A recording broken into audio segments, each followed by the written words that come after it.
Buenas tardes. Deseo en primer lugar agradecerles a todos ustedes su presencia en este acto, así como mi agradecimiento a los organizadores de este interesante y formativo ciclo de conferencias por su invitación a participar en él. Es para mí una gran satisfacción y también mi agradecimiento por la amable presentación y, por supuesto, a la parroquia, a don Julio y colaboradores por las facilidades que me han dado para poder organizarla. La verdad es que puede ser sorpresivo para vosotros que un militar, haga esta presentación de esta conferencia, ¿no? Sobre todo cuando he visto todos los ponentes, el nivel que tienen, ¿no? El obispo, etcétera. Y bueno, yo, como han visto, yo no tengo estudios específicos ni de teología, ni de Sagradas Escrituras, ni nada por el estilo. Lo que sí que puedo decirles es que he procurado formarme en el aspecto cristiano todo lo que he podido. Entonces se preguntarán el título de esta conferencia y el por qué. Pues esto se debe a que hace unos años leí un libro que me impactó. Se titulaba Paseando por el cielo, de María Vallejo Nájera. En la narración, en esa narración del libro, era una serie de testimonios personales que nos acercan al cielo, iluminándolos con una luz que proviene del sagrario.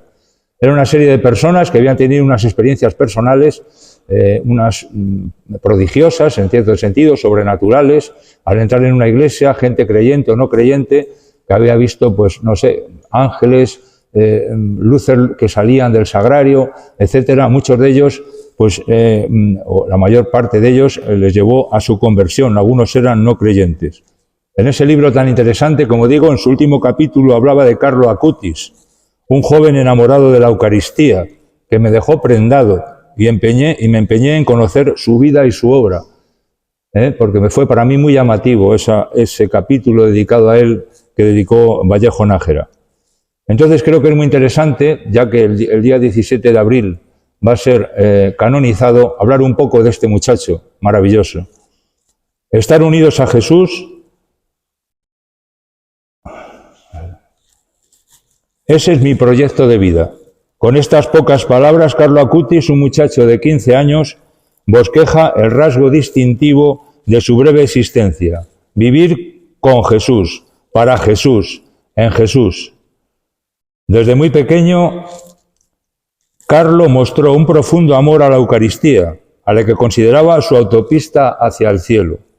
Carlo Acutis pasaba mucho tiempo ante el Santísimo Sacramento.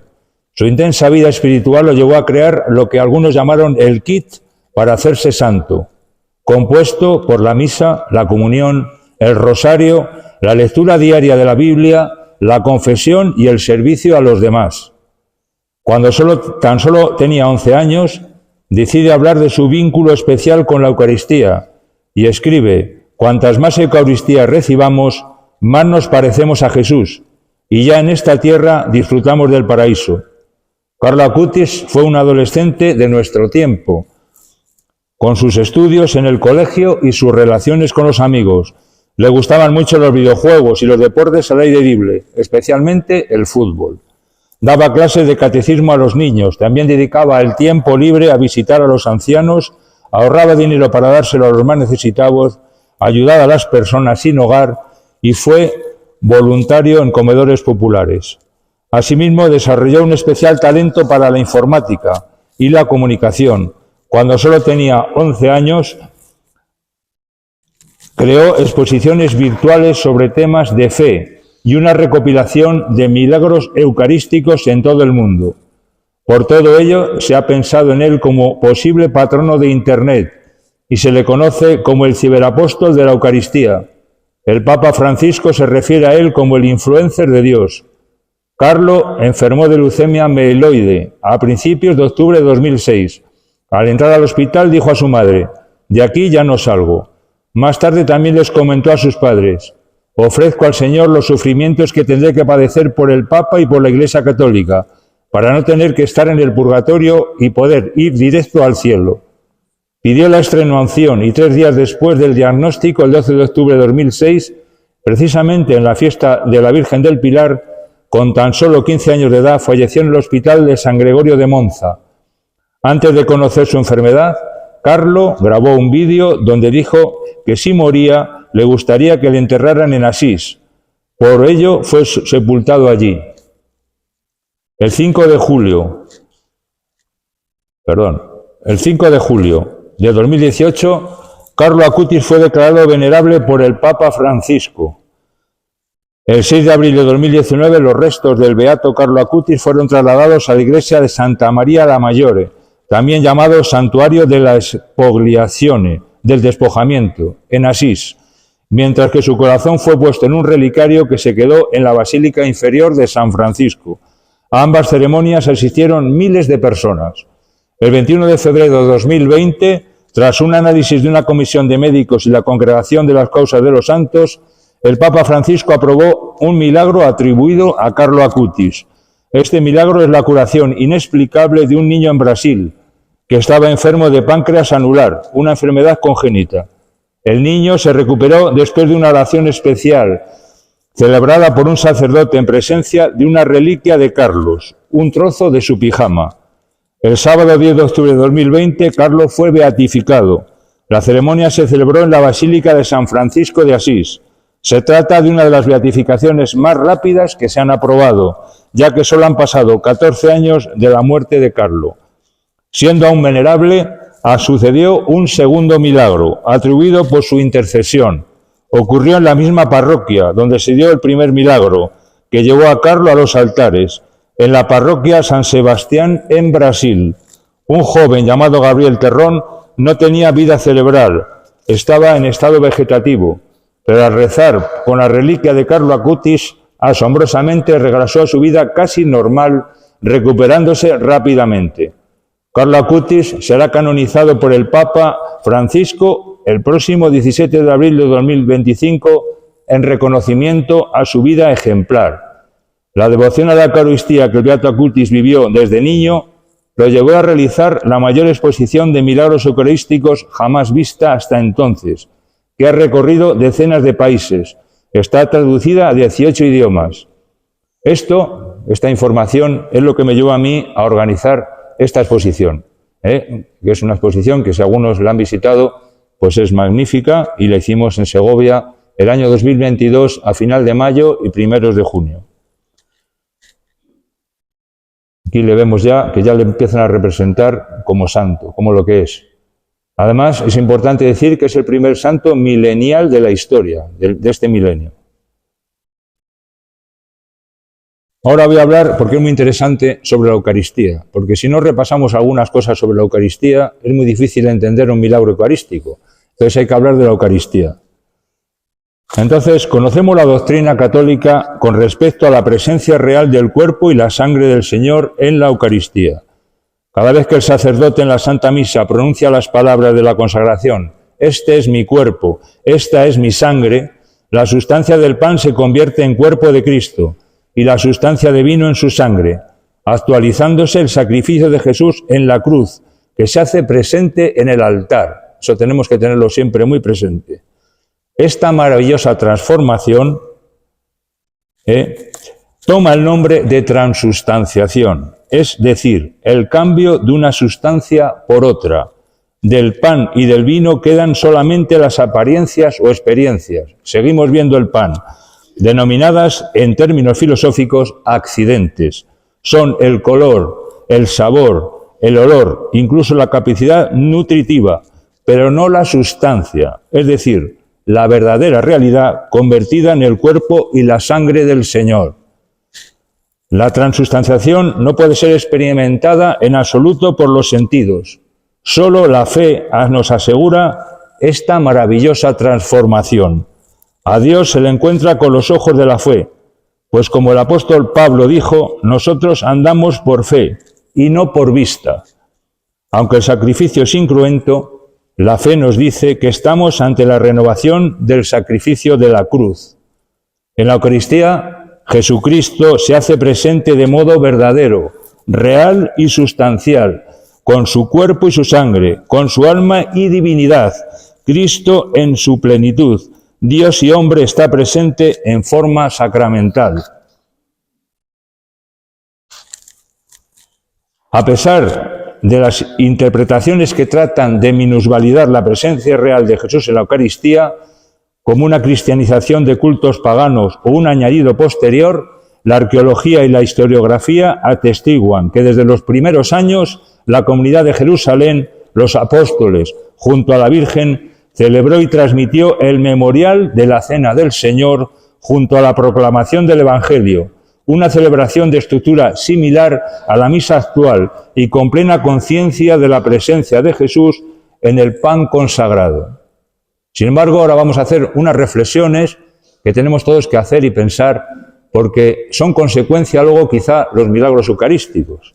Sin embargo, tenemos que ser conscientes de que vivimos en una sociedad pagana y que los católicos estamos inmersos en una atmósfera de apostasía y muchos en la Iglesia ya no creen en la presencia real de Cristo en la Eucaristía. Solo hace falta leer algunas declaraciones que se hacen, ver la rutina de algunos sacerdotes, la vulgaridad de tantos templos, gente que comulga sin confesarse, sacerdotes que celebran y reparten la comunión sin reverencia, fieles que cogen al Señor como un objeto. Hay fieles que se ponen de rodillas en la consagración, que no se ponen, pudiendo hacerlo, como marca la liturgia y como señal de adoración ante el milagro que se produce en el altar. La liturgia es el reflejo de la fe, porque celebramos la fe en la que creemos, pero en estas últimas décadas hemos degradado la Eucaristía y al banalizar la Eucaristía, por tratar de ser simpáticos y atraer a la gente, hemos acabado expulsando a los fieles. Hemos hecho de la misa un banquete entre amigos y hemos callado que cada Eucaristía renueva el sacrificio redentor de Cristo por nuestros pecados. Nos hemos quedado en tomad y comed, pero lo importante no es comer y beber, sino comer y beber el cuerpo y la sangre del Señor, derramada para perdonar nuestros pecados. Es necesario cuidar el culto. Junto a la devaluación de la fe y como consecuencia de ella, se ha perdido el sentido de la adoración a Cristo, fuera de la celebración de la misa. Es frecuente entrar en las iglesias en momentos diversos del día y encontrarlas vacías, a excepción de alguna persona que reza ante el Señor. La llamada visita al Santísimo ha quedado de ser práctica frecuente del pueblo cristiano. Entonces, de lo expuesto anteriormente, nos pueden surgir algunas preguntas. Primera, ¿tenemos presente que ir a misa es estar en el Gólgota junto a la cruz? Una pregunta que nos tenemos que hacer. Otra, ¿que en cada Eucaristía se renueva el sacrificio redentor de Cristo? ¿Creemos realmente en el milagro de la transubstanciación? Que no se trata solo de ir a misa, sino de participar de forma concreta, adorar y hacer oración de reparación ante el Santísimo. De esta manera, entonces, podemos preguntarnos que ¿qué son los milagros eucarísticos? Pues los milagros eucarísticos son intervenciones prodigiosas de Dios que tienen como fin confirmar la fe en la presencia real del cuerpo y de la sangre del Señor en la Eucaristía. Todas esas cosas que os he contado, esas dudas, son cosas generales, no es que yo particularice en nadie, pero vosotros sabéis que el ambiente es así. Entonces, esos milagros se producen precisamente porque lo que tratan es confirmar la fe en la presencia real del cuerpo y la sangre del Señor en la Eucaristía. Esta fe, por supuesto, se funda en las palabras de Jesús. Lo que parece pan no es pan y lo que parece vino no es vino. Ante la incredulidad o la duda sobre la presencia real en la Eucaristía, el Señor ha permitido en los milagros eucarísticos que el pan consagrado y el vino consagrado den lugar a la conformación de sustancias rojizas y coágulos rojizos, un cambio de apariencias que luego científicamente se identifican como sangre y como músculo del corazón vivo de la especie humana. De esta forma, el milagro eucarístico es un acontecimiento en el cual la hostia consagrada sangra en unos casos y tiene unas partes sólidas en otros, que son coágulos y que se identifican en estudios histopatiológicos como carne, músculo del corazón, específicamente del miocardio, ventrículo izquierdo. Son, por tanto, apariencias o accidentes, como lo son del mismo modo las especies del pan y del vino. Es decir, que antes de la consagración el pan y el vino es pan, y luego vino. Una vez que se hace la consagración, sigue siendo el aspecto el mismo, pero sin embargo está el cuerpo y la sangre del Señor. ¿Qué pasa? Que si tengo dudas, pues entonces el Señor hace ese milagro, y entonces ese pan y ese vino que ya son cuerpo y sangre, aparentemente se transforman en sangre y carne humanas. Es otra apariencia, no es el cuerpo ni la sangre del Señor, es simplemente que pertenecen a la raza humana. Del cuerpo de Jesús no son, si no Jesús no estaría completo cuando resucitó. O sea, es simplemente otra apariencia. La apariencia primera era pan y la segunda, como no creemos, pues es carne y sangre. Es un cambio de apariencia. Bien, el Señor realiza estos milagros, como he dicho, para ofrecer un signo fácil y visible para todos. En la Eucaristía, bajo la apariencia externa, pan y vino, están el verdadero cuerpo y la verdadera sangre del Señor. La Iglesia, por otra parte, enseña que no son necesarios para la fe, pero Dios los utiliza para acercarse a los no creyentes, a los alejados, o a aquellos que en un momento dudan de su presencia viva en la Eucaristía. Y lo declara milagro porque dice, no es natural al pan y al vino que salgan estas sustancias, y esto solo se debe a una causa sobrenatural. Hasta el día de hoy, las autoridades de la Iglesia reconocen oficialmente 105 milagros eucarísticos en el mundo, los cuales están distribuidos en 20 países, siendo Italia el país en el que han ocurrido en mayor número, 29, seguido por España, 18, y Francia, 12. Ahí tenéis la relación, no la voy a leer, de todos los países que hay, 20, como os he dicho. Los milagros eucarísticos se estructuran en 3 grandes grupos, según el motivo inicial. Primero, los que ocurren por falta de fe del celebrante o falta de cuidado del mismo al tratar las especies sacramentales. Segundo, los que ocurren debido a un robo, profanación o intento de los mismos. Desgraciadamente, las profanaciones han sido frecuentes en la historia de la Iglesia. Podemos decir que Jesús arriesgó mucho, permaneciendo con tanta sencillez en el pan consagrado, que queda al alcance de la mano, tanto para bien de quienes comulgan debidamente como para los que intentan profanarlo. Y luego hay otro tercer grupo que son los que ocurren por invocación y fe de alguna persona o del pueblo para resolver un gran problema. Entonces ahora os voy a narrar unos cuantos milagros, no voy a contar los 105, por supuesto, pero he hecho una pequeña selección, pero para luego dedicarnos a los fundamentales, que son los que tienen unas conclusiones científicas. Pero estos también son interesantes porque son todo el pueblo, todos los pueblos de todas las naciones donde han habido, pues siguen adorándole y van muchísimos peregrinos, etc. Bien, el primero que vamos a hablar es el del Bolsena, en Italia. Esto ocurrió que un sacerdote de Praga, encontrándose de viaje por Italia, celebró la misa en la Basílica de Bolsena. En el momento de la consagración, mientras pronunciaba las palabras que permiten la transustanciación, sucedió el milagro. De pronto, la hostia apareció visiblemente como verdadera carne, de la cual se derramaba sangre, excepto de la fracción de la misma que tenía entre sus dedos. Este milagro sostuvo la fe del sacerdote que dudaba de la presencia real de Cristo en la Eucaristía. Las sagradas especies fueron inmediatamente inspeccionadas por el Papa Urbano IV. Ahí tenéis algunas fotos más o menos en las que se ve lo que os cuento. Y por Santo Tomás de Aquino. Después de un minucioso examen, Urbano IV no solo aprobó su autenticidad, sino que también emitió el 11 de agosto de 1264 la bula Transiturus, donde prescribió que el jueves después de la octava de Pentecostés se celebrase una fiesta en honor del cuerpo del Señor en toda la Iglesia universal, la fiesta del Corpus Domini, para que este excelso y venerable sacramento fuese para todos un peculiar e insigne memorial del extraordinario amor de Dios por nosotros. Santo Tomás de Aquino fue encargado por el Papa de componer el oficio de la celebración. Este milagro fue el origen de los cánticos para la adoración del Santísimo, Pange Lingua, Tantum Ergo. Actualmente este corporal se mantiene en exhibición en la Catedral de Orvieto, construida en 1920, llamada Lirio de las Catedrales. Ahora nos vamos a ir a India.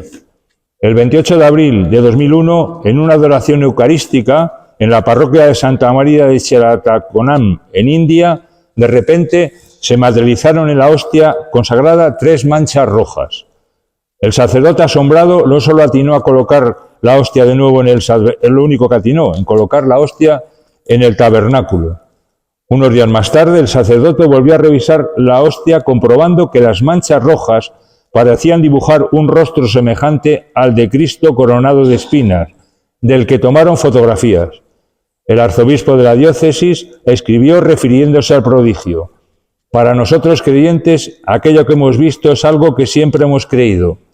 Si nuestro Señor está hablándonos a través de este signo, ciertamente reclama una respuesta de parte nuestra. La custodia se conserva, una custodia conserva la hostia milagrosa hasta el día de hoy en esa iglesia. Vamos a ir a España ahora, a Ocebreiro, en Lugo, 1300.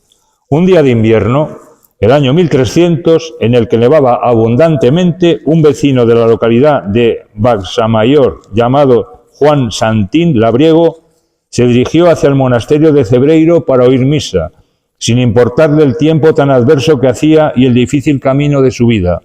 Un sacerdote benedictino, que no esperaba que en un día tan desapacible, con tanta nieve y viento, fuera alguien a misa, menosprecia el sacrificio del campesino y le dice que una misa no merece tanto esfuerzo.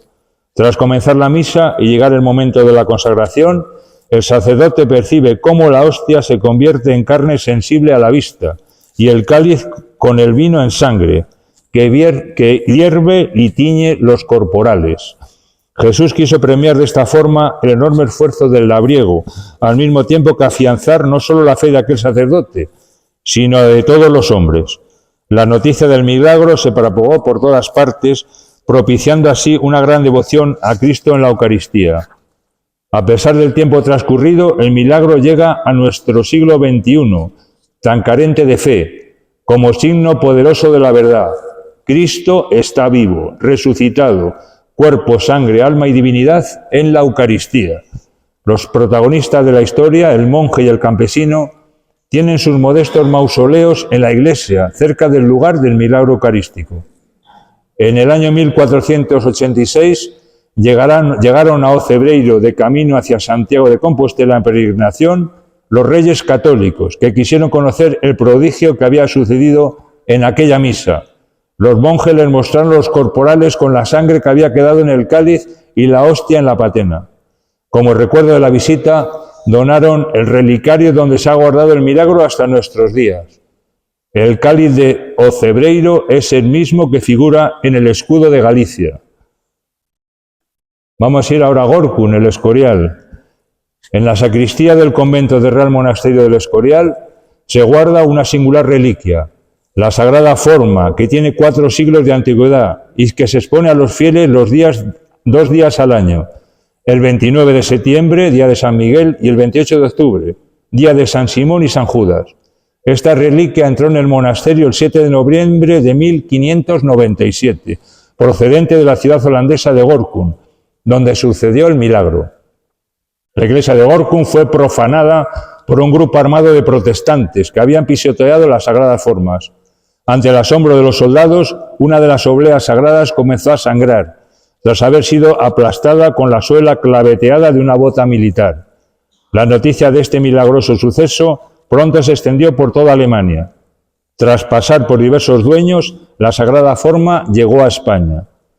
Se conserva intacta hasta nuestros días y se venera en la sacristía del Real Monasterio del Escorial. Hoy todavía pueden verse en esta reliquia las marcas de la bota del soldado bordeadas por unas difusas manchas de color rojizo.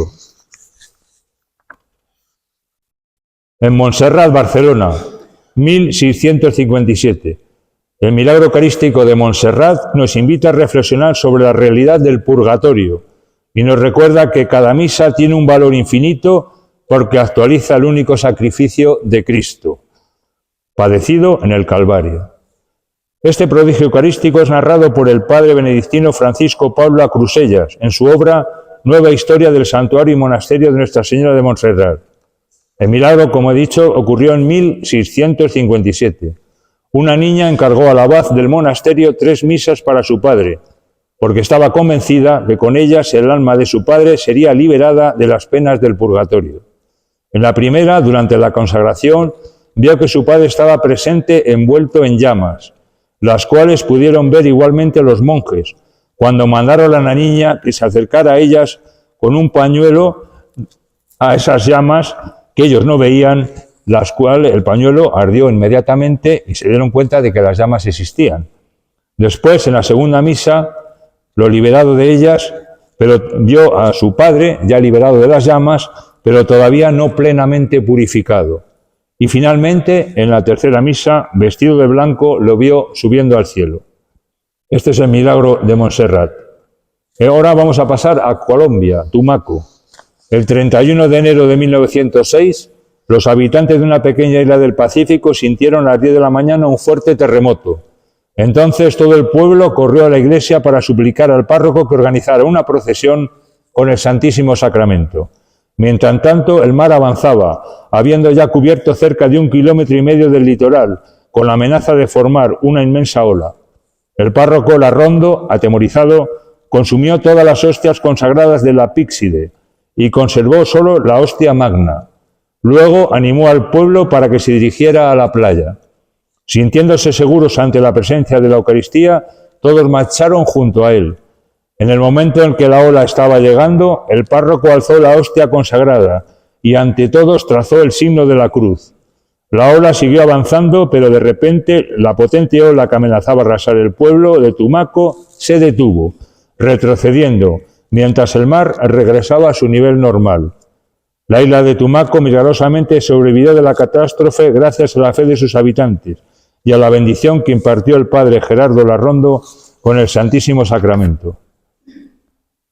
En Portugal, aquí al lado nuestro, el 16 de febrero de 1266, una joven mujer de Santarém, llena de celos hacia su marido, buscó a una hechicera quien le sugirió ir a una iglesia para robar la hostia consagrada y hacer con ella un filtro de amor.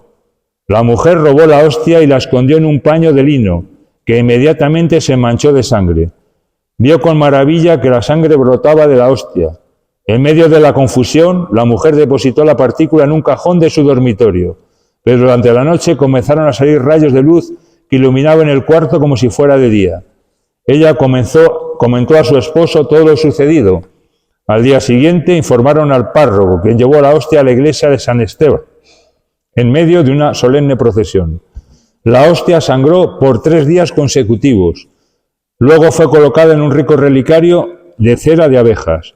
Los papas Pío IV, San Pío V, Pío VI, Gregorio XIV concedieron indulgencias plenarias a este milagro eucarístico. Aún hoy, en la iglesia de San Esteban, en Santarém, es posible admirar esta preciada reliquia. En 1340 se verificó otro milagro.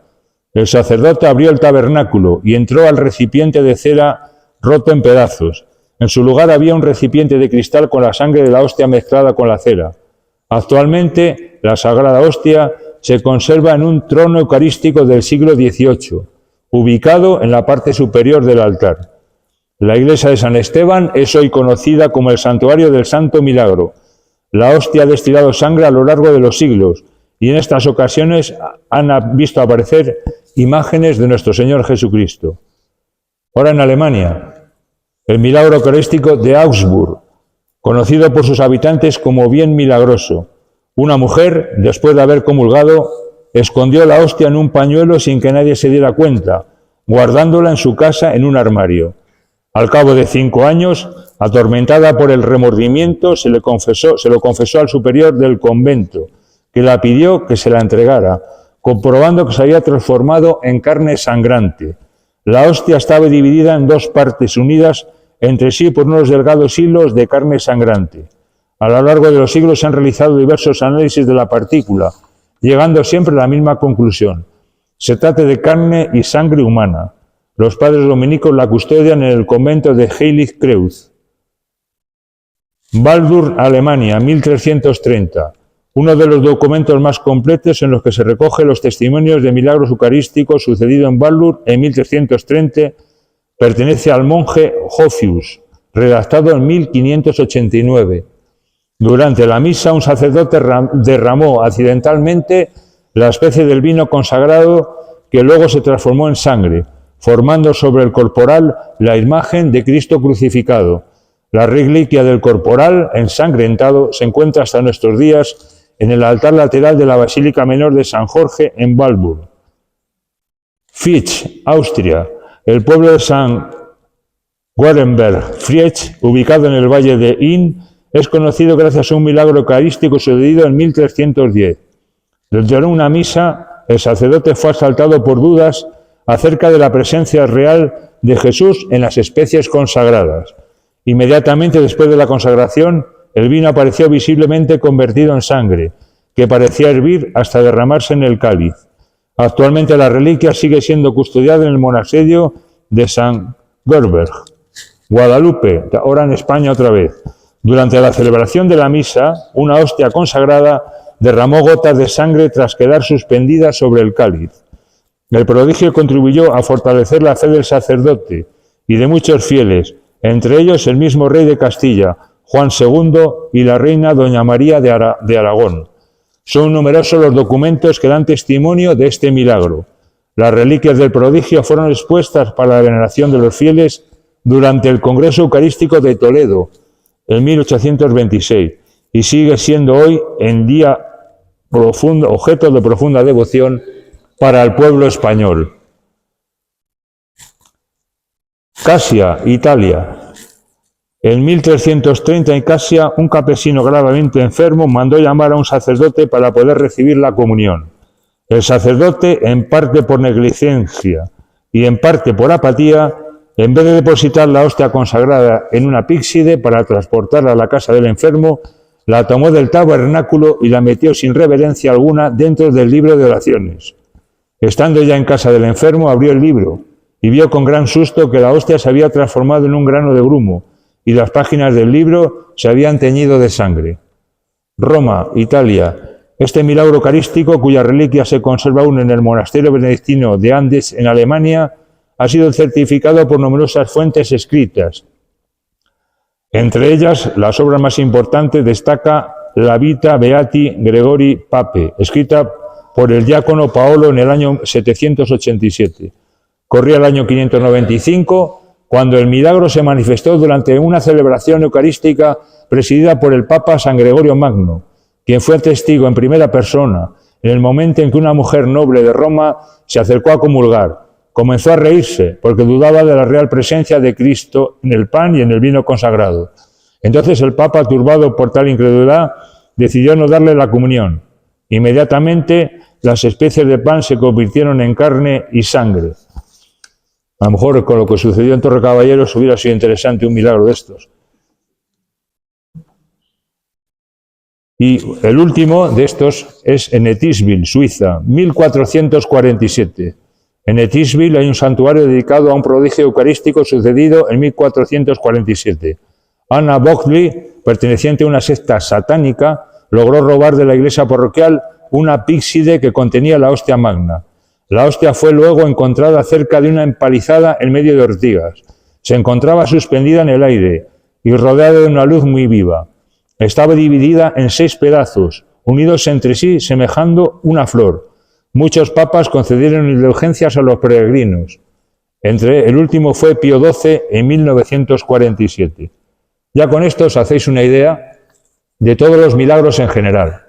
Pero ahora mismo no quería dejar pasar el de Segovia, que aunque no figura en la lista, pero oye, para nosotros los segovianos es muy importante, ¿no?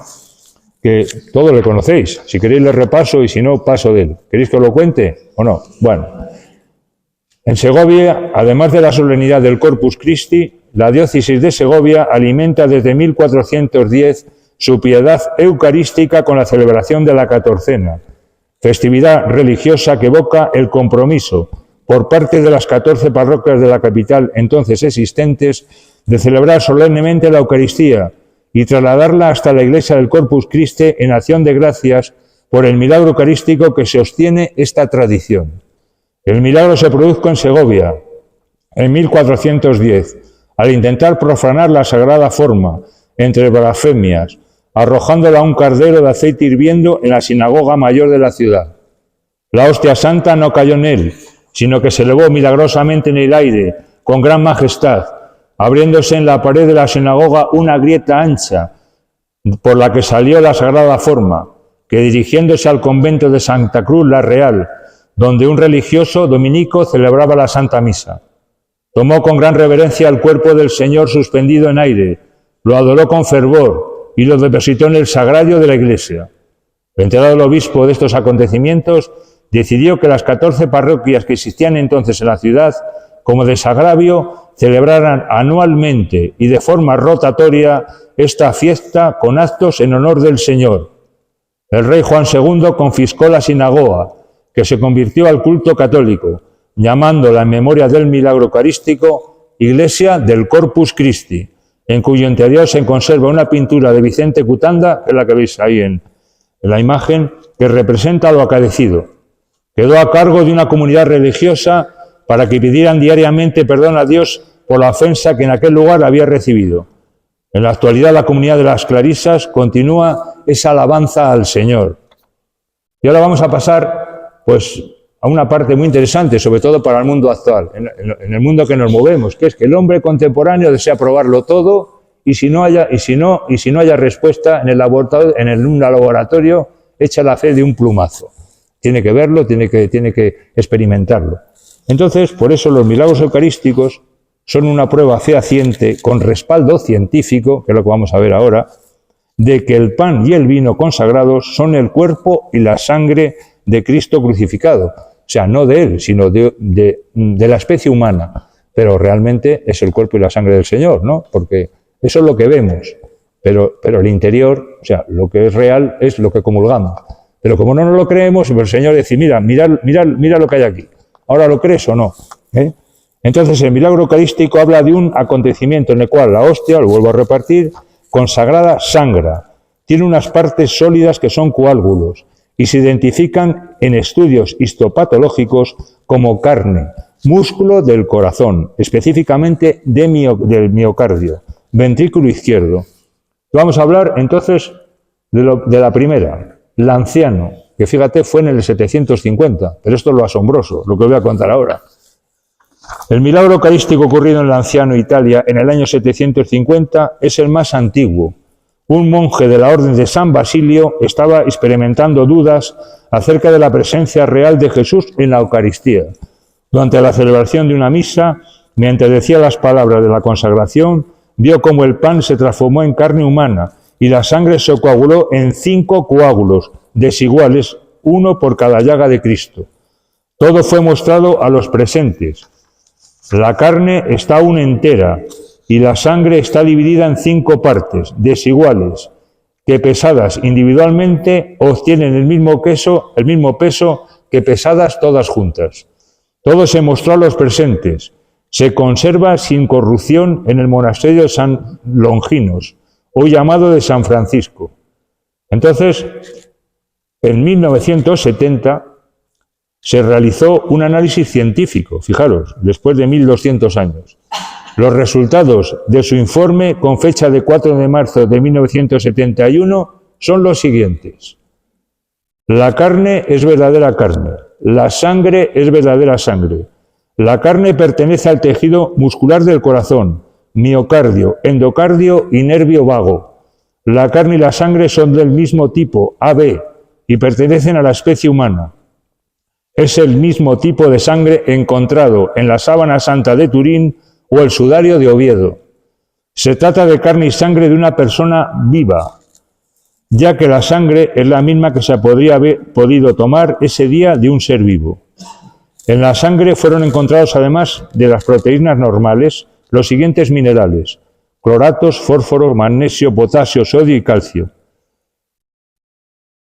La conservación de la carne y la sangre dejados en estado natural por 12 siglos y expuestos a la acción de agentes atmosféricos y biológicos permanece un fenómeno extraordinario. Los científicos dijeron a los monjes, es el verbo hecho carne. Aquí veis en estas imágenes, pues eso es lo que se ve en el microscopio.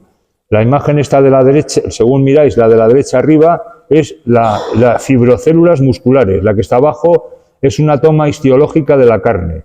Abajo a la izquierda es el nervio vago y y abajo a la derecha análisis de la hostia, estructuras endocárdicas. Eso está hecho con el microscopio, sacado de este milagro de anciano,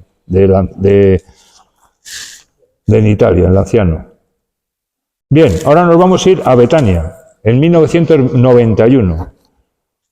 Este milagro eucarístico se produjo durante la misa de medianoche del 8 de diciembre de 1991 en el santuario mariano de Finca Betania de Cuba, en Venezuela. El padre Otiosa, capellán del santuario, describe de este modo el acontecimiento. Después de haber tomado uno de los trozos de la hostia magna que había partido en 4 trozos, los volví a poner en la patena. Poco después bajé la mirada a la patena y observé con asombro que uno de los trozos de la hostia que yo había partido tenía una mancha roja y de ella empezó a brotar una sustancia roja, similar a la sangre que brota de una herida. Después de la misa recogí la hostia y la guardé en la sacristía del santuario. Al día siguiente pude constatar que seguía brotando sangre de ella y poco después empezó a secarse. Sin embargo, aún hoy la sangre parece fresca. Lo extraño es que la sangre brotó solo de un lado de la partícula, sin manchar por otro lado el resto de las especies eucarísticas. Durante la misa había presentes numerosos peregrinos que comprobaron enseguida que el sacerdote no tenía heridas de las que podía haber salido la sangre presente en la hostia. Entre otras cosas, de los análisis resultó que la sangre del sacerdote no coincidía con la de la partícula. La hostia del milagro fue sometida a estudios específicos y los resultados confirmaron que la sangre era sangre humana, de tipo AB positivo, otra vez, que coincide con las que se encontró en la sábana santa de Turín y en la hostia del milagro eucarístico del anciano. Otra vez se comprobó lo mismo. Desde entonces la hostia ha sido objeto de veneración y culto por parte de miles de peregrinos, procedentes no solo de Venezuela, sino de todo el mundo. Se puede visitar en el convento de las monjas agustinas recoletas del Sagrado Corazón de Jesús, en su capilla destinada a la adoración perpetua. Pasamos a Buenos Aires. Es sin duda uno de los más llamativos, por tener como coprotagonista al Papa Francisco. Es lo sucedido no era Papa en aquellos momentos, claro. Es el sucedido en la parroquia de Santa María de Buenos Aires, Argentina, donde han ocurrido varios milagros eucarísticos documentados. El primero ocurrió en 1992, cuando al recoger el altar tras la misa, un sacerdote comprobó que había quedado un trozo de hostia consagrada en el colporal. Lo colocó en agua y la dejó en el sagrario. A los 8 días descubrieron que se había convertido en sangre. En esa misma parroquia, en 1996, durante una misa, una hostia cayó al suelo y el sacerdote la sumergió en agua y la guardó. Días después, los sacerdotes de la parroquia observaron con sorpresa que la hostia de nuevo se había transformado en un tejido sangrante. El entonces arzobispo de Buenos Aires, Jorge Mario Bergoglio, encargó al doctor Ricardo Castañón que lo analizara. Por otra parte, el doctor Robert Lawrence, médico forense, se sumó a la investigación y ambos analizaron la muestra durante años. En 2004 acudieron al doctor Friedrich Zubige de la Universidad de Columbia, considerado el mayor especialista en patologías cardíacas y medicina forense, con la particularidad de que no le explicaron de dónde provenía la muestra. Y este confirmó que aquel tejido pertenecía al ventrículo izquierdo de un paciente, además, fijaros, que había padecido un auténtico calvario. Pero lo que Zubige no lograba explicarse era que el paciente estaba vivo cuando se extrajo la muestra, pues se encontró glóbulos blancos, que mueren a los pocos minutos tras brotar la sangre fuera del cuerpo humano. Cuando el doctor nos preguntó de dónde provenía la muestra y le dijimos que de una hostia consagrada, exclamó: «No me lo creo. Cuando usted me trajo esta muestra, ese corazón estaba vivo». Aquí veis otra vez lo mismo. Ahí la imagen de arriba a la derecha son los glóbulos blancos. Abajo otra vez son el tejido del corazón.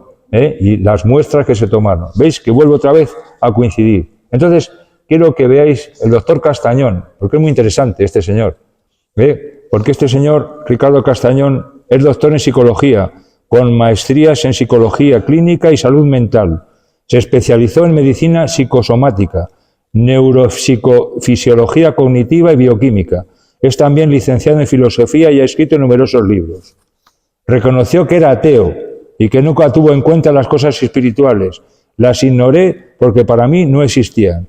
Para mí la clave de mi conversión fue el libro de apariciones de la Virgen de Medjugorje, que me regaló un sacerdote y que yo en principio almacené porque no pensaba leerlo. Me siento un converso de Medjugorje porque ella me ablandó. En sus investigaciones de milagros eucarísticos ha podido demostrar desde la ciencia la presencia viva de Jesús en la hostia consagrada. A esto dedicó el 70% de las 2.500 conferencias que ha dado en los 5 continentes en los últimos 15 años. En los 16 casos que investigó, observó los siguientes patrones repetitivos. Los leucocitos fuera del organismo a los pocos minutos entran en un proceso de autodestrucción que se llama apoptosis y se deterioran. En cambio, en estos casos que yo estudio, los glóbulos blancos se mantienen frescos, intactos por 1 año, 2 años, 5 años, 6 años, sin usar preservante alguno. El tipo de sangre es AB. Es un punto de referencia fundamental, porque la sábana santa de Turín tiene el tipo AB, la hostia del anciano tiene el tipo AB, y todos los casos que yo he estudiado tienen el tipo AB. El ADN humano, que también lo investigó, tiene un doble hélice, una doble cadena, que distingue al humano. Nosotros hemos encontrado en estos estudios de ADN humano este tipo de ADN. Pero además lo curioso dice que es que cuando queremos obtener una doble hélice, es decir, clonarlo, no se deja clonar. No se deja clonar. En los estudios que hemos hecho jamás se ha dejado copiar. Tratamos de encontrar tejido humano, carne, y hasta ahora hemos encontrado músculo del corazón, estrías musculares del corazón, miocardio, ventrículo izquierdo. Y lo interesante es que es de una persona lastimada, una persona lesionada con un infarto al corazón. Siempre alguien puede decir, han puesto la sangre, pero hemos hecho estudios para demostrar que el brote va del interior hacia la superficie. Es decir, que hay una costra, porque la sangre por fuera se ha secado, pero sin embargo debajo de ella es donde fluye la sangre. O sea, no se ha podido colocar porque está seca, la de arriba está seca y la de abajo es la que está húmeda. Y eso se vio precisamente también en el caso de Tisla en México, que es lo que vamos a ver ahora. O sea que fijaros la experiencia de este señor y lo que nos cuenta. En el caso de estas son todas las conclusiones que os he ido contando. Vamos a ver Tisla en México. Fijaros, ya estamos en 2006. El milagro eucarístico de la ciudad mexicana de Tixla tuvo lugar el 21 de octubre de 2006 en la iglesia de San Martín de Tours, durante la Santa Misa celebrada por el párroco Leopoldo Roque, el padre Raimundo y una religiosa que lo asistían ayudando a repartir la comunión.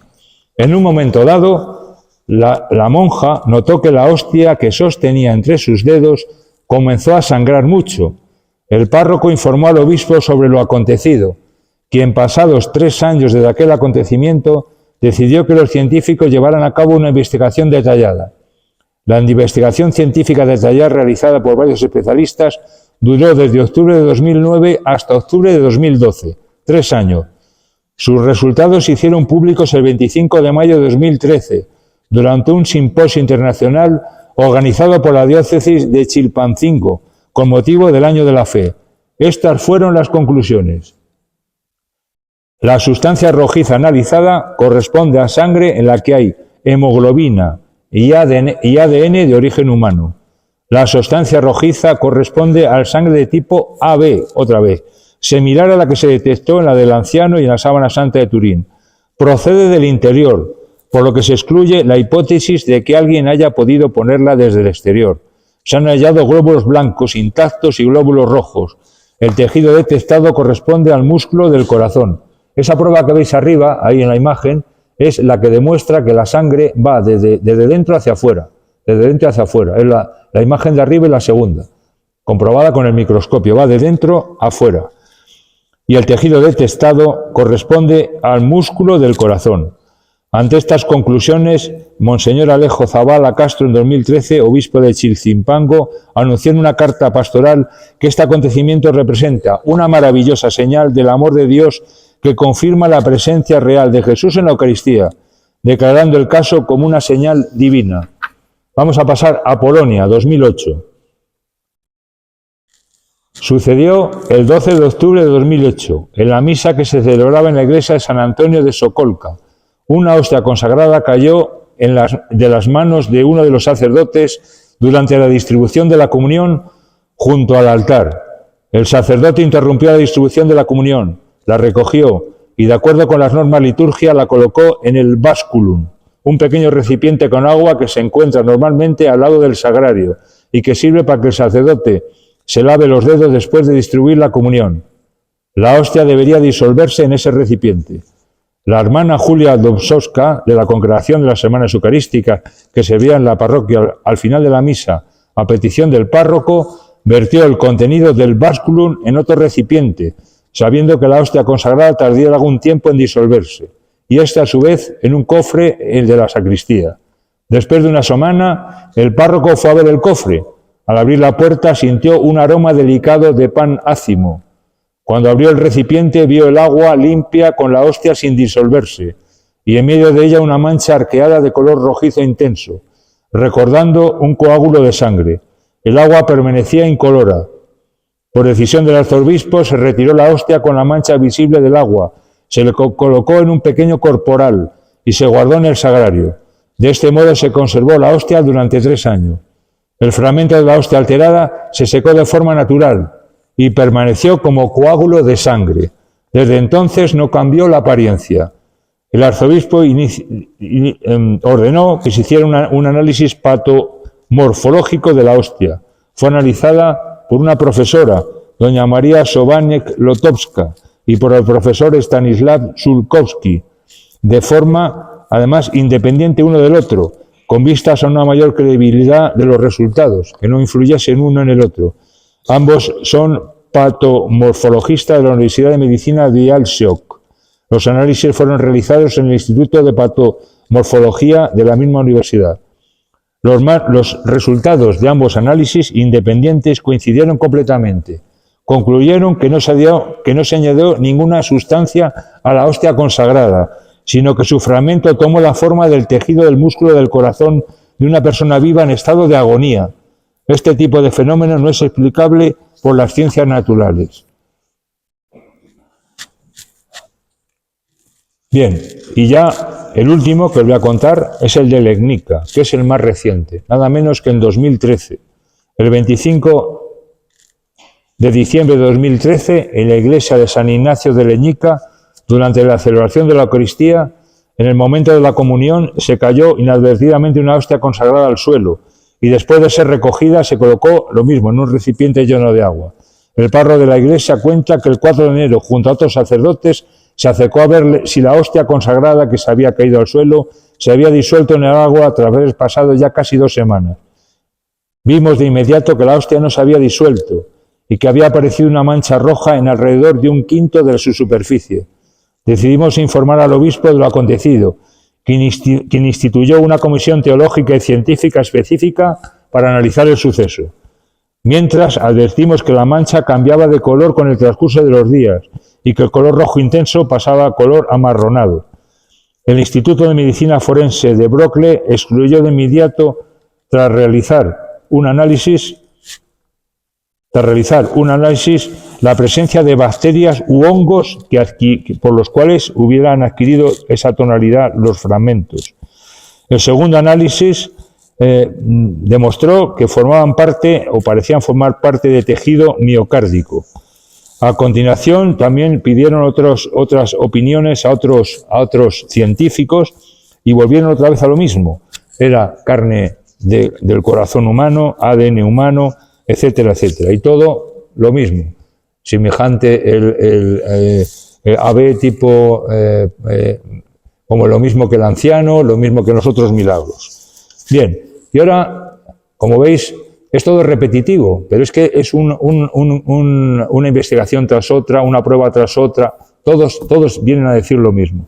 Y ahora, me pareció muy interesante, también hablando de este tema, que el otro día leí unas frases muy interesantes del fallecido y reconocido sacerdote de la diócesis de Roma, el padre Gabriel Amor, que es exorcista de la diócesis de Roma, que logró obtener en sus mirables exorcismos algunas frases impactantes relacionadas con la adoración eucarística.